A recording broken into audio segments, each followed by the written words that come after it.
Pinagbabaril ng dalawang nakamotorsiklo ang isang kotseng nakaparada sa Taguig. Walang tao sa loob ng kotse kaya't walang nasaktan sa insidente. May unang balita, si Von Aquino. Sa kuha ng CCTV, makikita ang dalawang magkaangkas na suspect na lumiko patungong Sampaguita Street, Barangay Pembo, Taguig. Huminto sila at bumaba ang angkas. Lumapit sa puting kotse, pinagbabaril ito at tumakas. Ayon sa Taguig City Police, 12 basyo ng bala ang nakuha sa crime scene. Matagal na umanong nakaparada ang kotse nang nakabukas ang hood nito. Nasa tapat ito ng bahay ng kaanak na may-ari ng sasakyan. Pero walang may-ari ng kotse sa lugar nang mangyari ang insidente.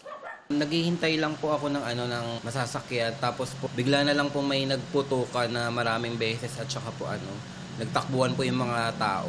Siguro kasi wala nga po pagpaparkan doon sa kanila, yung sa bahay ng asawa niya. Ito talaga sa kanila naman po to. Kaya siguro diyan po pinapark. Maaring ang ating mga suspect ay may matinding galit sa biktima o sa may-ari ng sasakyan. Posible po na tinakot lang. Yung sasakyan lang po talaga yon ang pinagbabaril po ng ating mga suspect. Tinutugis na ng mga pulis sa mga salarin na maharap sa reklamong alarm and scandal.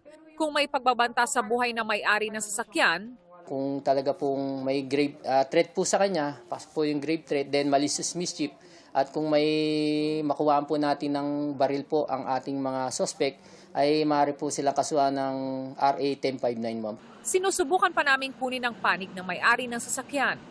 Itong unang balita, Von Aquino para sa GMA Integrated News. Gusto mo bang mauna sa mga balita? Mag-subscribe na sa GMA Integrated News sa YouTube at tumutok sa unang balita.